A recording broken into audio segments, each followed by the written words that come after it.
Welcome, it's Jeremy Allen Gould. I'm coming to you today to confirm between God and of man that in fact the rumors that you have all heard are true. I started this podcast because I freaking love music. I was privileged enough to book amazing artists and bands in the past, and I was lucky enough to stay in touch with many of them to this day. This is a place to hear their stories. Thank you so much for riding along on this journey, and I hope you enjoy what you hear. With that said, the rumors are definitely true.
Welcome back to this latest episode of the Rumors Are True podcast. My name is Jeremy, and today I welcome Lou DeFabrizio. You know Louis from the bands Dear Ephesus, Gasoline Heart, Tenderfoot, The Kick, and his latest outlet, Summer Rental. Louis and I talk about his growing up and getting into music and all the records and music that influenced him over his career. We talk about the Dear Ephesus records as well as the Gasoline Heart and kind of everything he's done over the years. Awesome conversation with Louis, and I really hope you enjoy this latest episode with Lou DeFabrizio.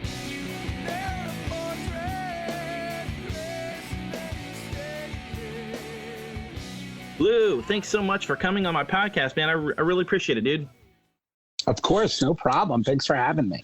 Absolutely, man. Tell me what's going on in your life right now. What's going on in your world? Would you really like to know? Who's to say? Well, this is going to be my PSA. What does PSA stand for? Public service announcement? Yes. Well, you know, I just had a colonoscopy. Oh, I got to get mine soon. I was convinced I was dead. I was convinced it was all over.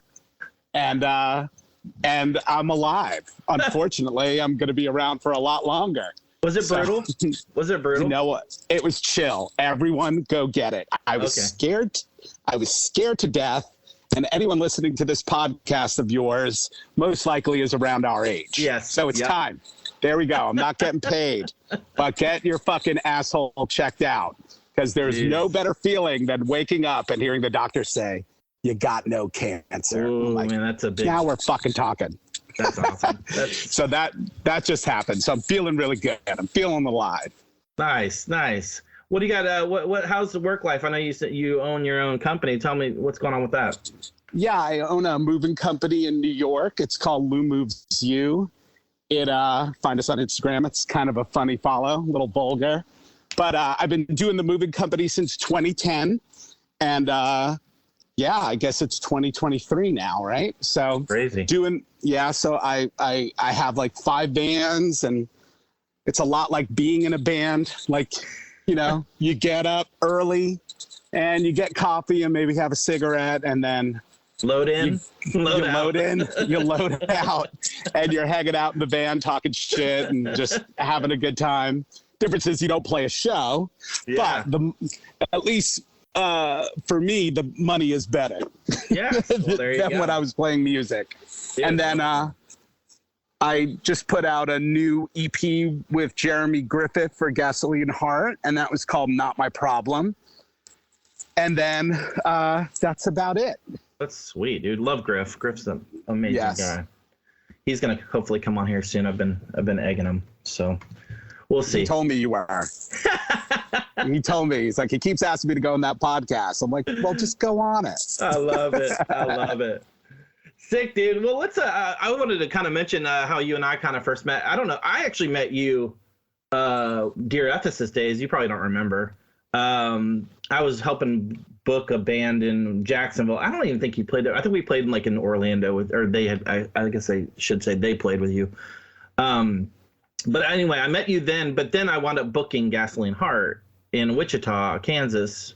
And it was with, I think, the Panic Division, I think. I don't remember the tour, to be honest with you. Oh, and Mike Dunn. Oh, sweet. Yeah. So, yeah, that's kind of how you and I met. And I've, always been a big fan of all the music you've done, which is cool. And it's just really been awesome to kind of get to know you over the years. And, yeah, man. Thank you. You're just super talented. I really am talented, aren't I? No, I'm just kidding. Who's to say? Apparently you. Thank you. Anyway, so let's talk about growing up for you, man. Influences, bands, records, maybe that kind of shaped who you are, and maybe, just something that you look back on and that kind of influenced who you are. Well, I grew up around music. Like my dad was in the church band. My uncles were all in rock bands, and I just thought they were so cool. Like my dad played bass, my Uncle Joe played guitar, my Uncle Tony played drums, and I just thought they were so cool. And they would play these shows, and they would VHS, the old VHS camcorders, record them, and then I would watch them throughout the day. And they're playing covers like Van Halen and Foghat and all this stuff. So I really grew up around rock and roll, and so that was a huge influence, was just my family playing music. And I grew up on Long Island in New York until I was about 15. And then I moved to Florida because my parents went on vacation. And I moved to Florida in the middle of the school year. And a lot of my family moved from New York to Florida as well. So the very first person I met in Orlando was actually Jimmy Story, wow. who worked with Squad 5-0, Amberlin, and now he's working with Blink-182, which is so crazy. But he played drums, I played the bass, and we met at the snack machine, and somebody hooked us up from the bus. And then he was really into metal, which I wasn't really into. He was into Obituary, Slayer, Megadeth. Yeah. And then he liked some punk, the Misfits and Danzig, and Sam Hain and that stuff. But I liked regular rock and roll. At least on Long Island, there wasn't that much of an underground. Not that I think the most underground thing I listened to on Long Island, probably, Social Distortion. I had a Social Distortion cassette, but I was really into classic rock. And when I moved to Orlando, my Uncle Joe was trying to start a band with my dad, and my dad was like, I don't feel like doing a band, but let Louis play. So I played bass. We would practice 4 times a week, and we would play 4-hour bar gigs. And I was 15, 16 years old. Wow. So I got pretty good. And then, but for those, when I was a kid, I listened to a lot of Christian music too, Rez Band and Striper and Mylon LeFevre and Broken Heart. Yeah. And then I had Columbia House. Remember Columbia House was Columbia House was pretty much the Spotify of the 80s and 90s, right? It was free music. Yeah. you just put fake names. So then that's how I got like Appetite for Destruction and Back in Black and like a bunch of Alice Cooper, Neil Young, because you just filled out that little form and the cassettes showed up. And so I was really, so it was anything that was on Columbia House I would be getting. And then me and Jimmy had a huge scam. We would start sending Columbia House to like our neighbors' houses. And then we would just always be looking in the mail, and then we would take the cassettes out. And then we figured out an even better scam. We started doing the Columbia House and then returning it to the record store because it had the barcodes. And then we'd return it. And then we really started getting into like different types of music, which was cool, you know. That's awesome. That was like the early life. I've heard many Columbia House scam stories on this podcast for sure. I figured the age demographic. How is mine compared to theirs? That's actually probably one of the worst. And I mean, like in terms of like if you're making money, but yeah, no, that's I never had the guts to do that, but that's awesome. That's sweet. Sick, dude. So obviously you're playing bass with your dad's friend and whatnot. Is that kind of was there previous bands to Dear Ephesus that you had started? No, I was with my Uncle Joe, like with his band, and we just played around Florida, like Daytona Beach, Bike Week, stuff like that.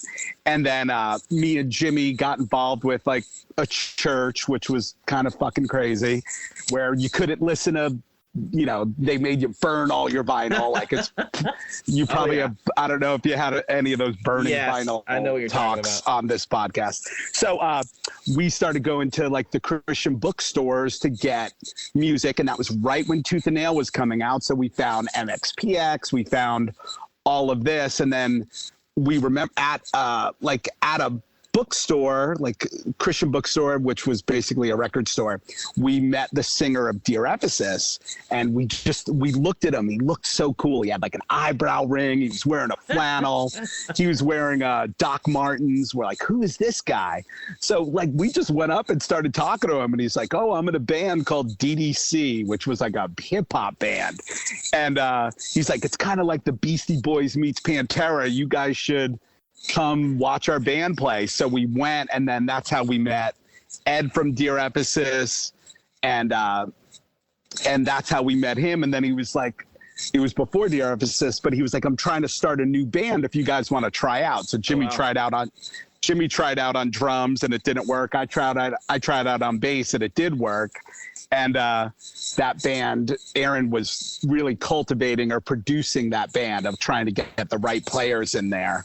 And everyone came from like a metal kind of scene, like Ed and Brett. And I came from more like that rock and roll scene, but I was like a huge Pearl Jam fan as well. So it all kind of turned into this weird little grungy emo band. And then we became like, through like going to these bookstores and like MXPX is playing like little shows, and we're going, and you know, there's such access to them because we're used to big shows like Lollapalooza or Guns N' Roses and Metallica. All of a sudden you're at these underground Christian shows and you're talking to the members of the bands, right? And it's like, it feels like real accessible. Yeah. So, and then, so that's how we met Aaron, was just from thinking he looked cool, you know? So when he still looks cool. Oh yeah, no, absolutely. It seems like he's doing really well too. That's awesome. So when you guys obviously created the band, what was it like at first? Was it pretty rough trying to write songs, or did you feel like you had something pretty quick? Well, Ed was writing a lot of songs. We didn't know what the fuck we wanted to be. Yeah. I think Aaron had some sort of vision of what we wanted to be. And then we were, you know, writing songs. I wasn't really writing anything, but Aaron was super charismatic and very charming. So he reached out to Nick Barber from Poor Old Lou. Oh, love Nick, yeah. And Nick was playing bass with Jeremy Enoch, right? Oh, yeah. Aaron, like, we all went and saw Jeremy Enoch play, and we started getting into Sunny Day Real Estate and stuff like that. And also, like, you know, we started drawing our influences from, like, the Smashing Pumpkins, and then we were finding other type of bands that were in that heavy melodic area. Also, Nirvana was so the up, down, you know, which is kind of like the emo thing. So Aaron, like, talked to Nick Barber on the phone and basically convinced him to produce our album without even hearing any of our music, just from talking to Aaron. That's incredible. And then Aaron sent him a cassette of our rehearsal. And you should get Nick Barber on here because he's a fucking legend. I would love to get him on. Nick was like, it was so bad I couldn't believe it. Nick was like, it was nothing like Aaron said. It was just fully not the type of music he said it was. That's incredible. But I guess through the cassette, he just heard me messing around on bass a little bit, like doing these like little melodies. And when Nick came and produced us, he was like, what's this little melody? And like, I remembered the bass line or whatever, and we turned that into a song. And then Nick really like molded us into, you know, in that our very first EP was called View of Epic Proportions, but we went from the kind of like this Southern grungy kind of thing, you know, which is so hard. Like, Nirvana is great, but like fucking Puddle of Mud is terrible. You know what I mean? So it's like, it's really hard to pull off. We weren't really pulling it off. And Nick really was like, you know, maybe shut off the distortion and get into the picking stuff, which then the guitar players coming from the metal background, you know, like Metallica and Megadeth, those bands have those really pretty picking parts before they start ripping, you know? So I felt like we leaned into some of that. I was really melodic on the bass, like, you know, like more of like a Paul McCartney. You know, I'm Paul McCartney. No, but you know what I mean? Of just like real like melody driven bass lines. Yeah. And Nick really was the secret sauce and put it all together. And so that's kind of how we found our sound, was definitely through Nick. He just had a notepad. And I'm pretty sure after we made the EP, we all hated it. Like, we were like, really? Yeah, I'm pretty sure we hated it. And then Consolation of Pianissimo, we tried to do everything the opposite of View of Epic Proportions. And I remember after listening to that album, I was like, you know what? I think we blew it. I think View was a lot better. We're a lot better with somebody helping us as opposed to our own. Even though there's some great songs on that Consolation of Pianissimo. Yeah. I don't know about great songs, but there's some good songs. But the recording's not great. I got to tell you a funny fucking story, though. Do it. The other night, my friend's band, Group Love, they're on tour with Pink. And they're playing Madison Square Garden. And Dan, the bass player, is like, dude, Jay Clemens of the E Street Band is going to sit in with us on a song. And Jake is the nephew of Clarence Clemens of the E Street Band, right? And I'm like, that's pretty wild. I end up backstage. I'm pretty good friends with those guys, but, you know, it's MSG. You don't know if you're really getting backstage. So Jake is there, and I'm like, this is pretty cool. He's like, you know, he's kind of a fucking legend. He's in the E Street Band. I just saw the E Street Band at Madison Square Garden last year, you know, and he's right there. Cool, whatever. So me and the band are talking, and Ben, the drummer, is like, let's send a photo to Nate from Amberlin. So we send Nate a photo, and then their Group Love's tour manager is like, hey, Lou, what do you think about that new singer of Amberlin? And I'm like, oh, I'm pretty offended they didn't ask me to be the new singer of Amberlin. And then Jay Clemens goes, are you guys talking about Amberlin? And we're like, yeah. And he goes, oh, that band's sick. And we're like, wait, you know Amberlin? And he walks over, and we start chatting with him. Dude, he used to go to Cornerstone. What? Like, yes, he was a founding member of the band May. Oh, my God. Isn't that nuts? That is insane. We just start chit-chatting, blah, blah, blah. And, you know, rarely do you get to, like, just start bullshitting with somebody about Christian rock, you know? Yeah, right. Especially that weird little era. So we're all talking, and then we're trying to bring out deep cuts. We're talking about Pedro the Lion, Me Without You, Love that. Emery, Love that. and he's a big Pedro the Lion fan, and we're all like, That's just nuts. We're pretty blown away by this convo. And then I go, hey, I got a little claim to fame. Do you know the band Norma Jean? They're like, yeah. I'm like, they used to be called Ludacris. And somebody was like, yeah. I was like, well, the funny thing was the dudes from Ludacris became Christians at a Dear Ephesus show because the lead singer had like an altar call back in the day. And Jake is like, dude, I remember that. I used to love Dear Ephesus. And I go, what? I'm like, I was the bass player. He goes, wait, you were the bass player for Dear Ephesus? I'm like, my God. Yeah. He's like, can we take a picture and send it to my friend? And I'm like, this is nuts. He starts telling me, he's like, I've seen Dear Ephesus so many times. He goes, amazing. And he's like, I actually asked if I could jam with you one time, and I'm pretty sure it was you that said no. I was like, well, I can't really hear saxophone in our weird emo music, but my God. I thought that was my mind was really blown. I'm like, the dude from the E Street Band, this freaking legend, was not only knows all of this stuff, but then used to, and he's like, I have it on my phone, and I sent you that picture. It's like a picture of him holding up the Dear Ephesus album. Unbelievable. And he's like, you should remix that album. Like, you're one of like the few people that even know about this weird Christian emo album that came out in 1997. That's hilarious. Speaking of, pretty funny. Let's talk about that record real quick. That, by the way, that's insane and awesome and incredible. And I mean, wow, how fitting. Man, that's really cool. Sorry, I didn't mean to slough that off. That's really cool. The record, Consolation. Let's talk about that record, looking back on it. I know you said you kind of preferred the EP, it sounded like, to what you guys wound up doing. Looking back on it, kind of what were your thoughts at the time, and what was the reception like? And looking back on it, how do you feel about that record? I don't think I like it. There was a couple of cool songs on it. I just think I don't like how it sounds. Like, I don't know. It just, I don't really... I kind of remember recording it, but I don't remember it being terribly fun.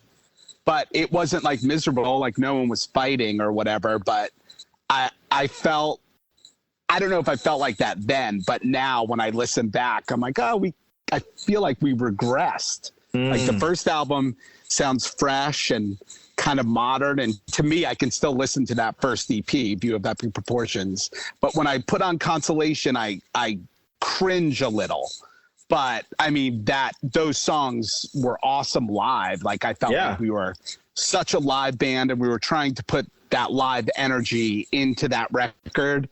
But to me, I don't think it worked. But you know, if you like it or other people like it, a lot of people mention that album. But to me, I'm just like, all right, Portrait is a great song. Yeah.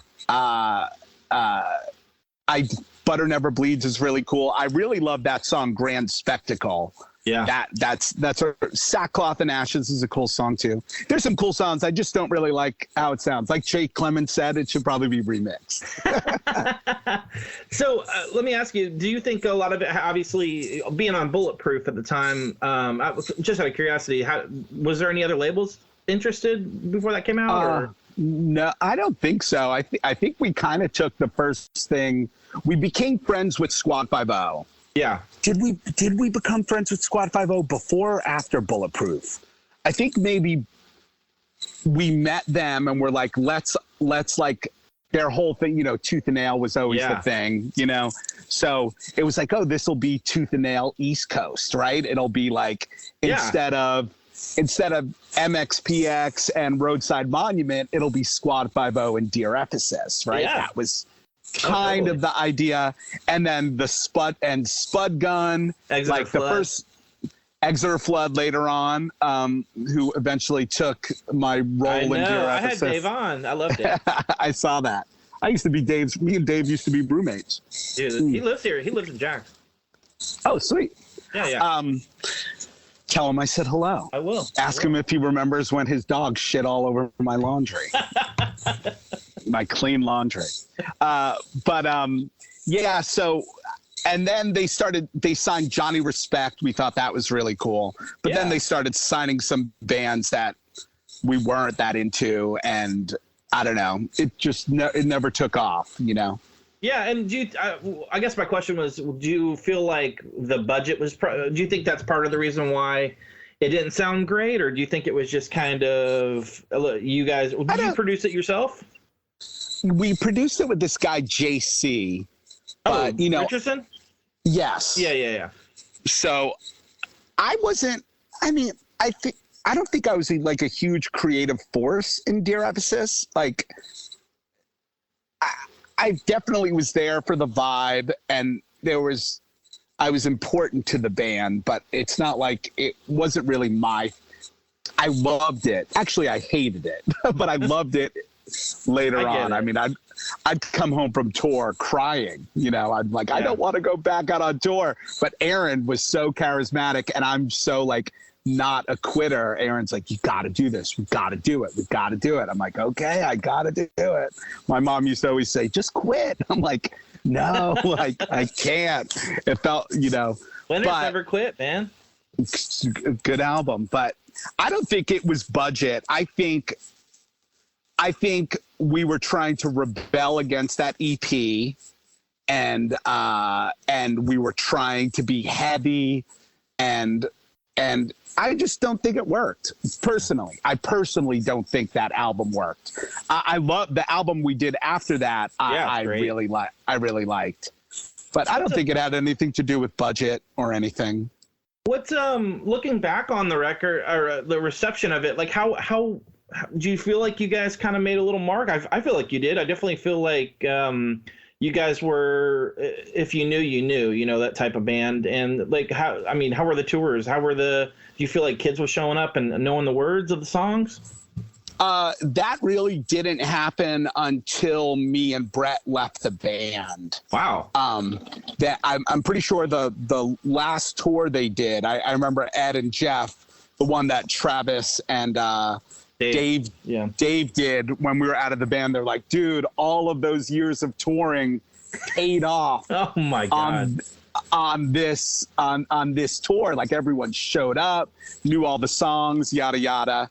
We were just but I don't even think we cared about crowds when we were playing, when Dear Ephesus was playing. It was so like on stage, it was so life or death. We were so young too. We're like 20, 21 years old. Crazy. And, you know, we are just giving it all on stage. And I think we were really just trying to get everyone, like the other band members, hyped.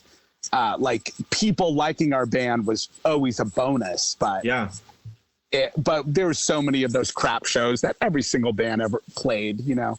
I joke around and say, I've been playing music so long that it's actually insane I've never been popular. I'm like, it's actually kind of hard to do what I'm doing, to be in so many bands, so many records, still can't even get a fucking Furnace Fest invite. Hey. Don't put in a word. I am never doing it. So. Aw. Bummer. Anyway. I want them to ask so I can say no. No. But I don't think they're asking. So after that record comes out, obviously hit the road. Who are you touring with at this time? Do you remember specifically? It was Squad 5-0. It was always Squad 5-0. We did Squad 5-0, Lug Soul. Oh, Lug Soul. Didn't you do? Who else did we tour with? With Lug Soul too? We did do a split with Lug Soul.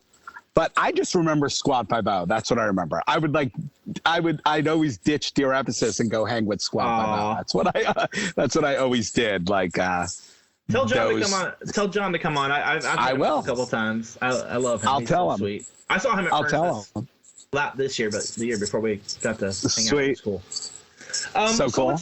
Yeah, dude, he's amazing. Such a sweet guy. One of my best friends. Dude, absolutely. Incredible. Absent Sounds of Me. Let's talk about that record. There's definitely a transition in the music for sure. Love it. I love Consolation as well. But I do think Absent Sounds is a more cohesive record all around. Let's talk about that record, maybe your thoughts and memories from that time, and maybe looking back on it. I think the idea was to go back to the EP formula, which we did the EP with Nick Barber and then this guy Joel. And then for Absent Sounds, we went with just Joel and not Nick. I personally wish we would have got Nick again as well. But, I mean, after touring for like 2 years straight, I mean, we were good. You know, we were in the groove. We were not getting along totally great, but that probably helped, you know. Sure. But we were really in the groove. We were becoming better songwriters and a better band and kind of knowing what we wanted to do, which was cool. So that album, once again, when the album was done and mixed, there was a lot of things that me and Brett were like super bummed on that, just like the EP later on, I'm like, oh, that was so the right decision. But there was like certain things that were kind of weird that we didn't like. But later on, they were totally the right decision. But we recorded that in the same church that we recorded the EP in. And we recorded it mostly live. And then like me and Jeff did our parts, and then I was out of there and they were doing all the overdubs like without me. I think that was kind of that became the Dear Ephesus way, was like you do your part and then leave. And Aaron was always there, like kind of navigating the whole thing. But that album, there's the song Pinning Dreams is one of my favorite songs I've ever been a part of. I really, really like that song. Yeah, looking back on it, I mean, when you heard it, the songs obviously were more mature than the first record. I mean, do you feel like you had more of a hand in this time as well, or were you being able to Me personally, I think I think I like co-wrote like 3 songs, but Dear Ephesus was very cool because like if somebody brought in a riff, we were all big participants in the riff, or in the structure of the song. And Jeff Irizarry, the drummer, just so good. He's a monster. He's a monster. He's just so good. Him in My Hotel Year may have been the best version of himself. But I did feel like we used to watch this Pearl Jam VHS before like each show, this VHS called Single Video Theory. And it's about the making of their album Yield. And we were always trying to get into that Pearl Jam kind of mindset, which I was so excited about because they were always my band, you know, that I was obsessed with. They were my first like club show was Pearl Jam right when I moved to Florida. So I definitely think I was helping with the vibe a little bit, you know, and we were really trying to reject the emo thing because everyone was so jumping on that, and it felt kind of cheap, you know. And it was like let's be more of a rock and roll band as opposed to like a genre band, you know. And it was like Aaron had such a good soulful voice, and some people used to say he sounded like Adam Duritz. And it was always kind of like a diss. And it was like, you know what, just fucking lean into that. Like, you're a great singer and a great storyteller. Like, you know, you don't have to write so abstract. Like, if you like write like less abstract and a little bit more and Pedro the Lion was a big influence for us then too, which was such like storytelling. But I looking back, I really like Absent Sounds of Me. Is that, you think, your favorite Dear Ephesus outlet, or do you like the EP better? I think I like the EP better, but I think the EP was kind of on accident. What I like about Absent Sounds of Me, it was definitely on purpose. Like, we knew what we were doing. It was cool that we knew what we were doing. Yeah. So and plus I like that it's a full length. There's really only one song I don't like on that album. And I love the song Absent Sounds for Me, that song. And I remember the bass line in the verse, I think, is so dope. And then I hated the chorus of the song so bad. I was like, we have to change this chorus. and no one wanted to change it. And I'm like, well, I'm not fucking playing bass on the chorus. Somebody else play bass. Yeah, I'm not doing it. So Ed played bass on the chorus. And I was like, I'm not doing da-da-da-da, da-da-da-da, da-da-da, da-da-da-da. I'm like, I'm done. I'm like, I'm not playing it. That's One song, the last song on the album, it's called Morning Sings, I think.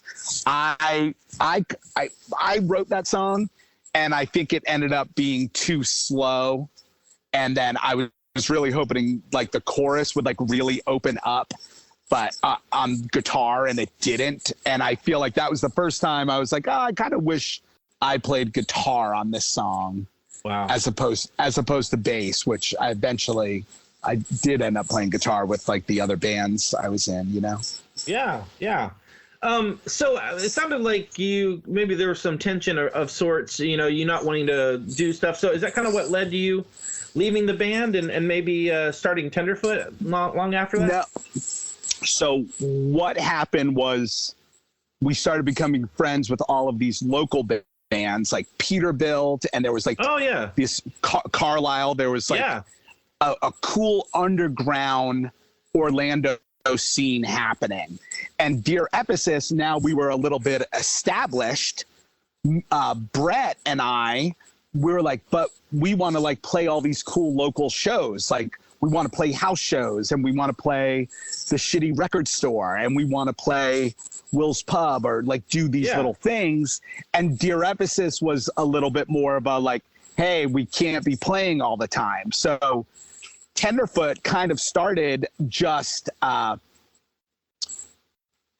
Brett was writing a lot of songs, and then it was like, oh, taking some of these songs to Tenderfoot now so we can just go play these little shows with our friends. I got so that was the idea. So Tenderfoot and Dear Ephesus were together at the same time. Like we were both functioning at the same time. But then I think it started being a little bit like Brett was not bringing his best songs to Dear Ephesus because he wanted them in Tenderfoot. I didn't think there was really a problem with that because Ed was such a good writer, and I don't know, it's like let the person have their creative outlet. It'll be probably better for everybody. Sure. But I know Aaron really wanted to kick Brett out of the band.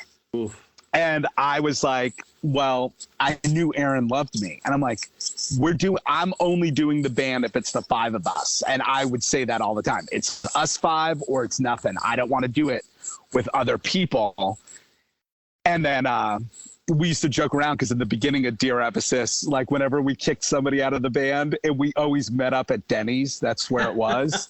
And then I remember we were meeting up at Denny's, the whole band. And I was like, they're going to fucking kick Brett out. What the fuck? I'm like, I told them, except I didn't curse back then. I was like, I don't want to do the band without Brett. All of a sudden, me and Brett got kicked out. Oh, my God. So I did not see it coming at all. And it was just a couple of weeks before our tour with like Appleseed Cast. Unbelievable. Yeah. And I was like, what? And we actually played Warped Tour too. And I became friends with Jonah from the band Far. Oh, yeah. And because he had a Pearl Jam like backpack on, and I was like, dude, I like your Pearl Jam backpack. And he's like, oh, you're giving me shit about Pearl Jam? I'm like, no, actually, Yield and No Code are like my favorite albums. And me and him hit it off, and I think we had like AOL screen names, and we started talking. So there was like talks of a Dear Ephesus Far tour. Whoa. And and then after the Appleseed Cast tour, like Dear Ephesus fell apart. But yeah, that's what happened. I was really bummed getting kicked out of Dear Ephesus because I was hurt, because it felt kind of like a marriage. Like, oh, you don't break up. You know what I mean? You just work it out. What was the reasoning? Did they tell you? Like, I think the plan was to kick us both out. Did I lose you? No, you're good. I said after they kicked us both out, they did that tour, and then they were talking about bringing me back in. I think maybe that was their idea a little bit, or I think the tour was a little weird without me. Like, but yeah, that's what happened. obviously still really good friends with all those people. Yeah, absolutely. I was gonna say, obviously, it sounds like you guys have mended the fences, but I'm sure that was really tough at the time, for sure. It was cool that we had Tenderfoot, because then we threw ourselves at Tenderfoot, and then Dear Ephesus broke up. We put out an album on Bulletproof to fulfill that like last contract, the last album contract, and then we toured with like Norma Jean and Blindside and Squad. So Tenderfoot was going real well, and then fucking they kicked me out of Tenderfoot. And then I was like, geez, New York Italian in Florida is not working out well. And I was like, and I love Tenderfoot, Yeah, it was great. Looking back on that record, how do you feel about it? I think it sounds great. We actually did it with Joel, who did the EP for Dear Ephesus and Absent Sounds of Me. I actually think that album came out really cool. I like it. No, I'm into it. I would listen to it the other day because I knew we were going to talk, and hadn't listened to it in a while, and I was like, this is really good. Like, it's really good song. Low Road to Heaven is such a good song. Oh, yeah, absolutely. Mm-hmm. So that kind of happens, and does that start to dissolve at some point, and then maybe the kick starts? How does that kind of No, they kicked me out. Oh, okay. Tenderfoot kicked me out. I remember we were playing The Social. They kicked me out, and but I was still going to play the show for this showcase we were doing. And I remember I didn't even look at the band the whole show. Unbelievable. And then after that show, I was done. And I didn't end up talking to Brett for quite some time, because I was pretty pissed, because I'm like, I quit Dear Ephesus. So what was his reasoning for kicking you out for that? I think maybe I'm just a lot. I think with Tenderfoot, I got way more involved than I was with Dear Ephesus. So like, I bought the van, I was like putting money into it, stuff like that, and I wanted it to be like me and Brett, like co-host kind of thing. But I think it was the Brett show, and I think I had too many opinions. Maybe I think I had too many opinions about the band or whatever. I was really into it. I was really trying to make it happen, because with Dear Ephesus, even though I loved playing the shows, I didn't really care. Aaron did everything, so it was like just being in the band. Like, we broke down, Aaron figured it out, not me. Like, we need per diem. Like, I was like, man, all these things we were pissed off at Aaron about. It was like, he was really doing so much, and you don't know until then you're in that position. Yeah. So, which, like most things, it's like, eventually you see the other side of a situation. Like, it's not always so black and white. Yeah. So being in Tenderfoot, it was like, man, Aaron really did a lot, and we didn't realize what he did, Yeah. And that Tenderfoot just, it just blew up, and then they continued without me for a little while. Yeah. So then you wind up starting the kick not soon after that, correct? You ever see Curb Your Enthusiasm? Remember when Larry starts a Spite coffee shop? Yeah, the Spite store. I love that one. Yeah, the Spite store. So the Kick was a full-on Spite band. It's like, this is Spite. Joe Mocha. Yes, Mocha Joe. Mocha Joe. Latte Larry. So I was good. Latte Larry. So the Kick was full on Spite, and so I was just like, then the guitar player, what was funny, the guitar player from Tenderfoot then started playing with me and was being in both bands. Oh my God. Adam Vandergriff. So, and then I was trying to get Jeff to play drums, which he eventually did. But yeah, the Kick was just like, all right, if I keep getting kicked out of bands, I guess I'm going to have to be the singer. But little did I know is people could then quit your band. so it's definitely, there's a song on the new Gasoline Heart album called Not My Problem, which I actually recorded before I heard the Taylor Swift song, Oh, gosh. Because it's actually a very similar theme. Listen to Not My Problem by Gasoline Heart, and then listen to actually it's called Sorry I'm Here is the name of the song, but the album's called Not My Problem. But it's like the same thing. I'm like, I guess I'm the problem. So yeah, the Kick, and then but I was still so young. I think I started the Kick when I was like 24 or 25. Yeah. So I felt so old because of Dear Ephesus and Tenderfoot, but all of a sudden we had all these great contacts. Yeah. And we're touring with Squad 5-0. The drummer from Squad 5-0 is living with me. Then I'm playing bass, and then John, Squad is about to sign to Capitol, and John was like, I think the Kick was kind of his Tenderfoot, the way like he just wanted to play local shows. Like when Dear Ephesus, we just wanted to play local shitty shows, and that's why we started Tenderfoot. Well, now John's band is getting so big. John Fortson from Squad 5-0, he wanted to just play with the Kick because we were doing anything and everything. Yeah. And John lived in Orlando. So then John's like, you play guitar, I'll play bass. And like, John is always been like the coolest dude in the room, He's awesome. And it was like, I felt so cool. And he's always one of my best friends, but that he actually wanted to play music with me. And then, people knowing the bass player from Squad 5-0 is playing in your band, like you're getting, like people are liking you more. Yeah. And I get that. so the kick was awesome because the Kick reminded me of Dear Ephesus of I would maybe bring the main song, but everyone was definitely a big part of it. And it felt like we were really on track with the Kick, and it felt like that band was going to happen. Like, I mean, yeah. I remember opening up for Blindside at CBGB's. That's nuts. And then, and it was like sold out. My friend Rob Hugel, I was just talking to him the other day. He's like, I remember that show because I was standing right next to Haley Williams during the show. Unbelievable. Before Paramore was huge. But I remember these labels coming up to me and they're like, I know you're getting signed tonight, but I'm the only one that understands that you're the punk rock Bruce Springsteen. And I was like, and I feel like it was the first time I ever felt like, wow, this is actually going to happen, with the Kick.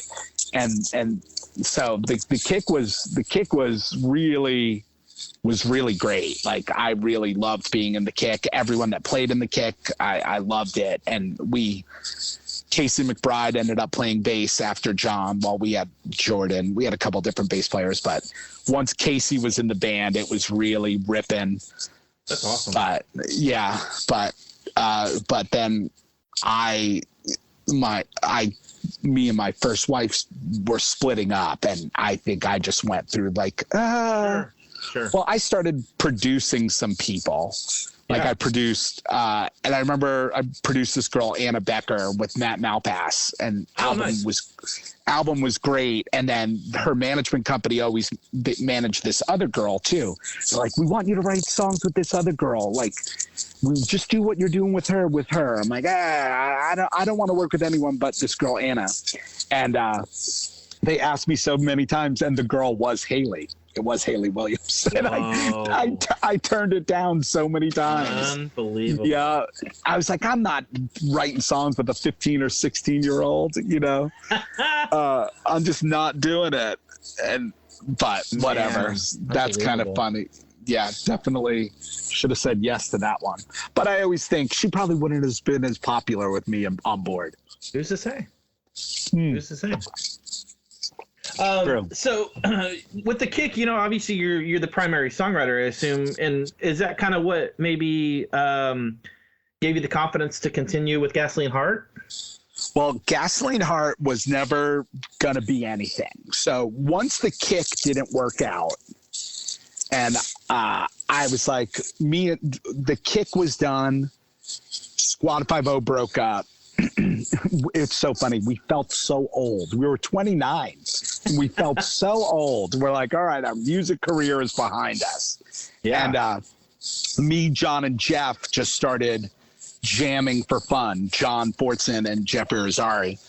And we're like, we were just playing for fun, just writing songs, basically. Everything I took from like producing Mike Dunn and Anna and a couple other people, I started to try and implement in my own songs. And Jeff had a little studio we would demo out all the time. And then, so Gasoline Heart was never really meant to be anything. And then we met the piano player at a bar. We saw this dude smoking and drinking a beer at the bar. And we're like, isn't that the dude who plays keyboards at church? and we went up to him. We're like, aren't you the keyboard player? Blah, blah, blah. And we're like, aren't you married to so-and-so? He's like, I was. And I guess he was going through a divorce. Yeah. And we're like, dude, you should play with us. Like, we should jam. And because, we were always obsessed with the Stones and Tom Petty. And we're like, whoa, we could have like a legitimate piano player or organ player. So then we just started writing music with him. But again, it was all for fun. We were never planning on going on tour, nothing. And then this oh my gosh, I can't even remember his name. It's been so long. Ric Flair? No, not a friend of mine worked for Monoverse Stereo. Oh, okay. What the heck? I cannot. I literally. No, it's somebody that passed away. Oh, wow. It was the head of the guy who did a lot of art for them. I cannot believe I am forgetting his name. Like, I literally have a tattoo in remembrance of him. Wow. I am 46. Anyway, he went on that show, the crab hunting show. Remember what that thing was called? And he wanted to do a documentary on crab fishermen, and he met somebody and started making money doing the crab fishing stuff. And God damn it, what the fuck is his name? I cannot believe it. We'll figure it out after. We'll Google it. Yeah, I feel terrible. Anyway, he ended up passing away on the boat. The boat sank. Oh my God. The name of the boat, I remember the name of the boat. It was called the Big Valley. And yep. And it sank, and they never found him. But The Kick was one of his favorite bands. Wow. And Monoverse Stereo was always kind of on the fence about signing The Kick, but we were a little too, I think, rowdy for them. We used to call it the rowdy world of The Kick. And then he saw that Gasoline Heart. Brad Moyse was like, that Gasoline Heart was becoming a thing, and he ended up signing us because it was one of the dude's favorite. I gotta look it up. Hold on. No, you're good. So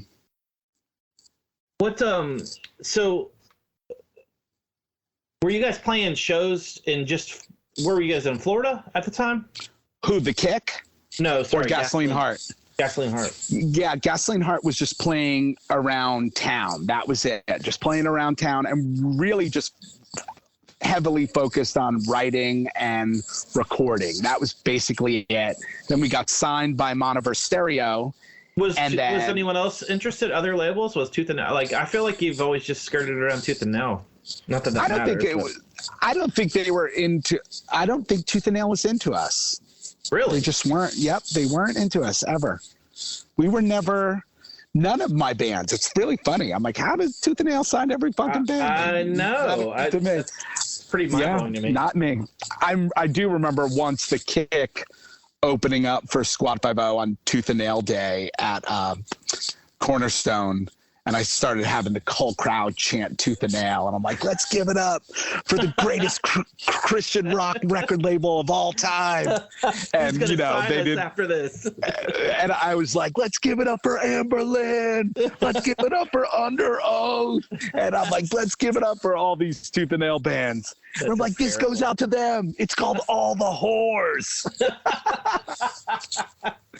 And I remember I remember incredible. Bill Power telling me everyone was kind of losing their shit, but he thought it was funny. And the next day I was like wearing a tooth and nail shirt. I'm like, fuck, am I going to get beat up? But yeah, no, they were never interested in our band. Interesting. It's probably why.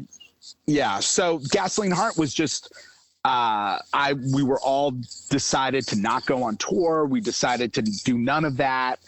Like we were just going to make music, play some shows here and there. Yeah. Then we got signed. Some stuff started kind of happening. Then me and my wife split up. And then I was like, well, I want to go on tour. Yeah. And then everyone was like, what? And then so we kind of lost half of the band. Like the keyboard player and the guitar player, they didn't have the type of jobs where they could go on tour. So then I basically recreated the Kick lineup with Gasoline Heart. And we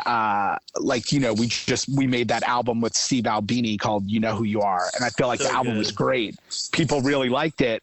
But then when it was time to tour that album, I didn't have those players. It was just me, John, and Jeff. So we basically grabbed the dudes from the Kick, the two guitar players, went and then toured that album, but with the Kick lineup. And I personally don't think it worked that well, because we made this kind of alt country, alt rock album, and all of a sudden I have this punk band playing it. Yeah. And I was just getting fucked up. I was just drinking so much. Oh my. And I was just going, absolutely bonkers. So Gasoline Heart, I feel like we made like good albums, but I felt we were never that great live because I think I was always kind of a shit show. Now, if you go see us now, I feel like we're pretty good, but we like the Kick and Dear Ephesus and Tenderfoot. When we were on tour, we were usually the best. We could fight to be the best band in the world that night, type of thing. Yeah. But with Gasoline Heart, it was trauma fest. Like it was like I was going through it, and I was. Yeah. I mean, it makes sense. It makes sense that you say that, and I'm glad that you're in a better place now. But it's like, I mean, it's almost like you had to kind of cathartically get that all out, some way, shape, or form. Let me ask you this. You mentioned Steve Albini.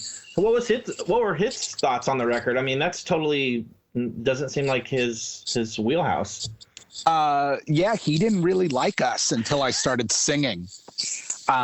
He liked my voice, and he really liked Jeff, the drummer. He's like, man, he's so good. But what's cool about Steve is, he just creates such a vibe. Yeah. And he's just recording you. He's not producing you.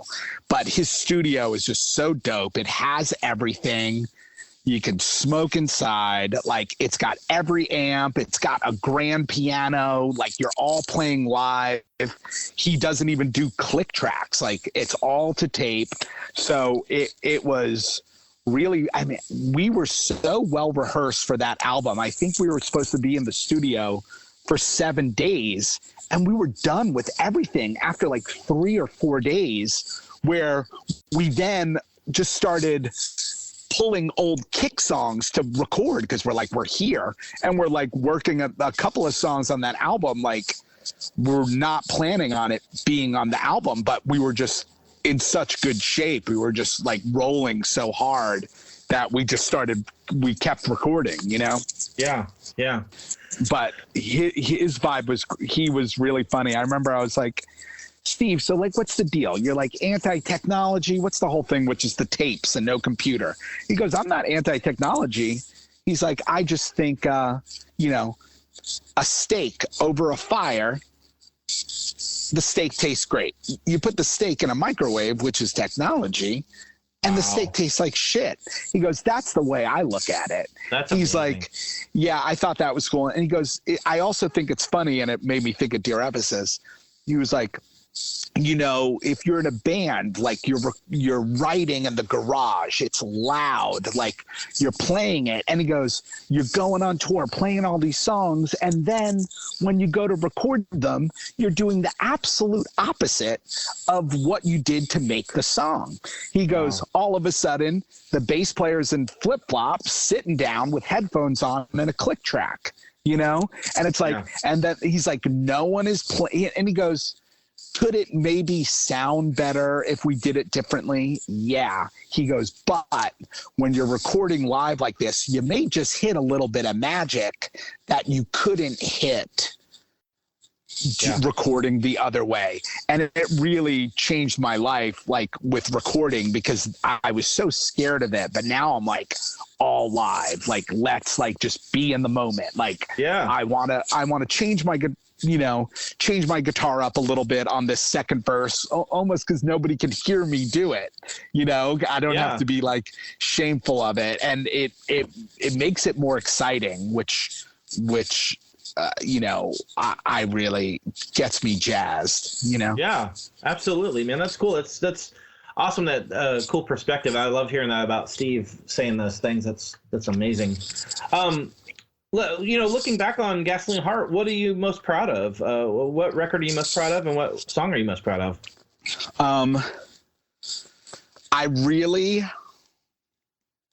Great question. That first album is really cool. You Know Who You Are, because I love that record. It was the first time I was actually singing and not just screaming, and I felt like I had something to say on it. You had a voice, man. Yeah, a little bit. And then that original lineup got back together and made another album called Big Trouble right before the pandemic. And that was cool to reconvene with the original band. And we recorded in Atlanta with this guy, TJ, at him and my buddy Dan, their studio in Atlanta, which is actually right next to the old, what was Matt Goldman's studio called? What was it? Glow in the Dark. Glow in the Dark, which was cool because that's where the Kick made our first album. And then right next door is pretty much where Gasoline Heart is making our album or whatever. But I really like this album called Allergic to Wood that me and Jeremy Griffith did, because it's just me and him. Like, I'm on bass and guitar, he's on drums and guitar and keys. And even though it's not recorded all live, it was like really like, I would put a guitar part down, then me and Jeremy would play bass and drums over the guitar part and do it in like 1 or 2 takes. And then he would throw some synth down, and then I would sing some vocals, and then we'd go to the next song. And that was really fun going song by song. That's with cool. Him, where a lot of people, it's like, oh, let's record all the songs, then let's record all the vocals.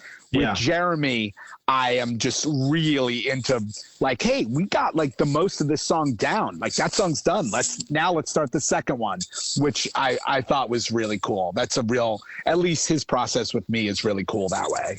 That's awesome. It sounds like you guys are on the same page musically, which is great. Yeah. I mean, he's unreal, like unreal. And I love that, you know, you're being able to, you know, he's being able to flesh your songs out, in that, you know, you guys are just both equally talented. It's awesome to hear, you know, what you guys have put together. I love the record you're talking about. It sounds amazing. It sounds like you're in a good spot in terms of the writing process for you and recording, and that's awesome. It's exciting.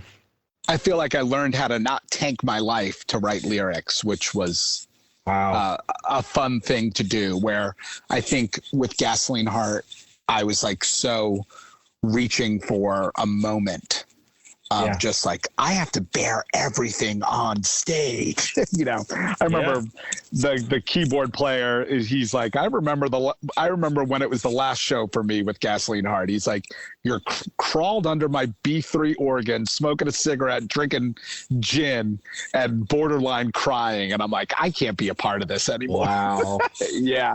So I was, crying Adams. Just kidding. Oh, that's good. Crying Adams is good. I actually had a friend had a Ryan Adams tribute band, and I told him they should call it that. So that's funny. So, anyway, I like it. So, Gasoline Heart, I obviously just put that out. You mentioned any thing on the horizon for that at all, or any shows or anything with that? No, Gasoline Heart. We played a couple of shows with Amber Lynn in the beginning of the year. Oh, that's right. I remember that. Yeah. That's right. Yeah, and then I do this like show once a year in Atlanta. That's kind of fun. That's sometimes Gasoline Heart, sometimes just me. And this year it's going to be with this side band I started with a couple of friends of mine called Summer Rental. Yeah, I wanted to talk about that for sure. But yeah, Gasoline Heart, I started the group text because I want to make another album. You know, I like to try and make an EP or an album a year. Yeah. So just, you know, that's what I like to do. I just love all those guys. But with Gasoline Heart, I really don't want to do any Gasoline Heart shows without the original lineup. Yeah. We made a Gasoline Heart band album in New York with Jeremy, which I really love. It's called Thanks for Everything. Okay, and it's I've seen that. It's with Adam and Dave, and Adam and Dave were in Squad 5-0. They were also in a band called Marah. And then Casey McBride, who was in The Kick, but we never made an album with Casey, and he's such a good bass player. So that Thanks for Everything album I'm really proud of, because that's like all live, no click track. We kind of recorded that the way we recorded You Know Who You Are, which I really like all of the Gasoline Heart albums except for the second one, personally, which is much like Consolation of Pianissimo. I don't like Nostalgia Ain't What It Used to Be. I like the songs, but I think just like Dear Ephesus, like Nostalgia I was revolting against You Know Who You Are so much. Like I was trying to be a punk band again and trying to be edgy and doing all this stuff. And I don't think it was natural. And I think, I think I pushed too hard. I was also waking up in the vocal booth, throwing up with ants all over my face. God. Yeah. Yeah. So once again, this is why I'm so happy that the colonoscopy went well. Yes, absolutely. Absolutely. I was convinced that you've relieved some of my fears. I know I got to do it soon. Putting it off. So I definitely get it. You mentioned Summer Rental. Let's talk about Summer Rental. I'm really excited to hear this. I know you sent me the link the other day, and I listened to the one song, but I'm just excited for what you got going on. Let's talk about it. It was just it was also a little bit of a spite recording. I like to do spite. But I love that. It was my buddy Dan Gleason from Group Love. Me and him are just really big Pearl Jam fans, and we go to all these Pearl Jam shows together and stuff, and we've always just tried to find a way to make some music together.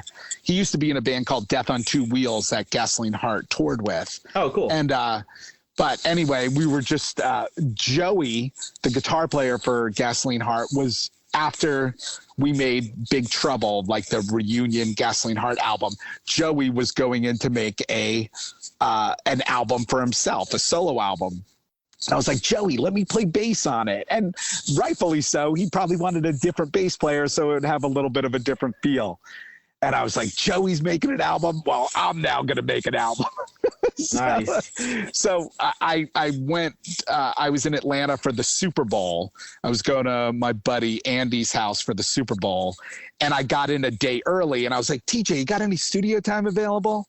And he's like, yeah. I'm like, I'm going to come in and do a song. I'm like, Dan, you want to do a song? And then we found a drummer and we just did a song in one day. Like I wrote the song in one day and we recorded it it came out great. And then we're like, oh, we should do like a full EP or album of this. So it was supposed to be me, Dan, and I was trying to get John Ralston involved, but it didn't work. And then it was me, Dan, and then this guy Cam was supposed to play drums. And then last minute, Cam couldn't play drums. And then Dan's like, I'll just ask Ben. And Ben plays in Group Love and has played in tons of bands. And he's like, I'll ask Ben if he can do it. I was like, damn, that would be so sick. Because I think Ben is like the best drummer. And then Andy the original keyboard player from Gasoline Heart, ended up being off of work the week we were recording. So he came and he's like, maybe I'll play, maybe I won't. And he played and the Summer Rental album came out pretty cool. It's called Doors at Midnight, which is just a joke because it's like when your band sucks, it always seems like they keep pushing doors and they're like, oh, this place gets really packed around 11 or 12.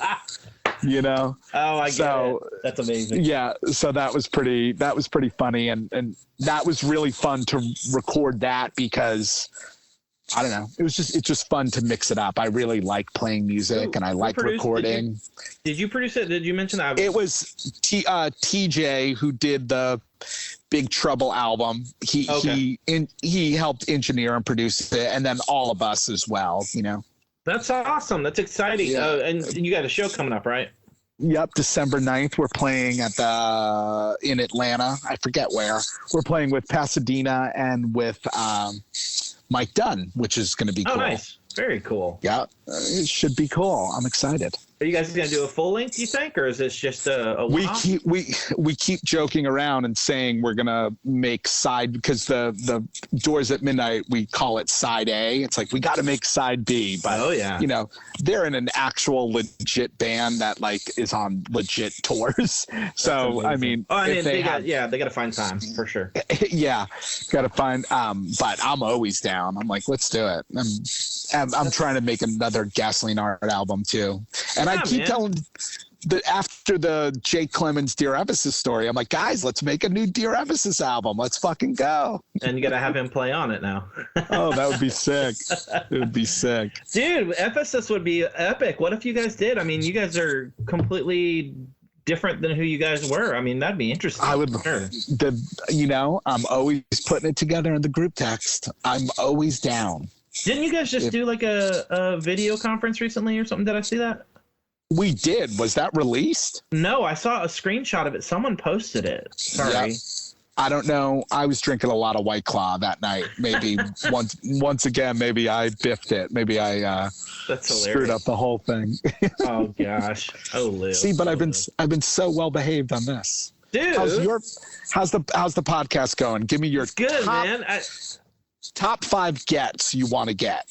Ooh, that I want to get. Okay. Haven't had yet. Give me your top 5. Oh man, Jeremy Enix for sure. Doubt that ever happens. Jason Martin, doubt that ever happens. Man, you put me on the spot. I'd like to have William Goldsmith at some point, which I feel like could happen possibly. Damian Jurado for sure. And man, maybe Pete Yorn. Oh, that would be cool. I know. I think there's probably a ton more, but those are the ones I would be psyched out of my mind for. But yeah, I got a funny story about Jeremy Enoch. Do tell. So a friend of mine went and saw either Sunny Day or Jeremy play, right? And after the show, my friend went to a bar, and he's like, "That's Jeremy Enoch sitting at the bar, right?" Yeah. And my friend is a huge fan. He's like, I'm gonna just go up to him, buy him a beer, and talk to him. So he goes, I go up, I buy him a beer, I talk to him, and he goes, and we totally hit it off. That's and amazing. It was so funny because the entire time he is just talking about World of Warcraft, the video game. And he starts telling me, if you interview him, don't bring this up. Maybe bring up video games. It's not like he's listening to this podcast. Guitar and video games, bro. Correct. And I guess he started telling him like, oh, this song is about this one chapter of World of Warcraft. Oh my God. My friend is like, at the end of the conversation, he's like, I don't know if my friend started pretending that he played World of Warcraft too. But he's terrible. He's like asking me for my user ID, and all I'm thinking is, why did I ever talk to Jeremy Enoch? Because now I no, a lot of these songs are about World of Warcraft. Wow, that's incredible. Oh my God. That's pretty good, right? So sick. That's hysterical. It is sick. And it's such a different, like, oh my God, that's hysterical. Maybe I shouldn't have known that. That's so funny. Aaron, Ooh. that's the guy's name who passed away. Aaron. Oh, okay. On the Big Valley. Jeez Louise. Yeah. R.I.P. Never forget, but I forgot. Yeah. But he's the reason why Gasoline Heart was on Monoverse Stereo. Great. And then Monoverse Stereo, I think, got bought. I think that's why we ended up being off of the label, if I remember correctly. But I was so wasted. I had no fucking idea what was going on. Yeah. Well, I'm glad you're in a better place, at least. You know? Thank you. I mean, I'm wasted. I'm just kidding. Dude, this has been so cool. I really appreciate you. All right, thank you. Come on and tell me some cool stories, and no problem. Man, you're awesome. You've always been so kind to me, and I really appreciate your friendship, and hopefully we'll hang at some point soon in real life. Well, let's do it, Jacksonville, brother. Yeah, bro, hit me up. Last time you were up here for Group Love, I would have met up. I just had something going on that night, but yeah, that was a good show, dude. Well, all right. Well, thanks so much for having me on, and now I'm gonna bring my kids to the dentist. Do it, Lou. All right, man. I'll talk to you soon. All right, be good. Peace. All right, buddy. Talk to you. Bye.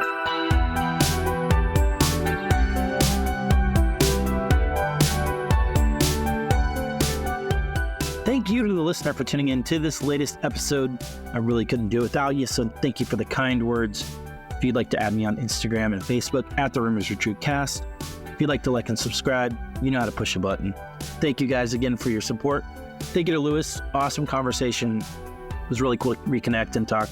Hadn't seen him in a while, so it was just awesome to hear these funny stories. He's hysterical. So thank you again, Lewis. I got some amazing artists on the horizon. Man, nostalgia, guys, is still a hell of a drug.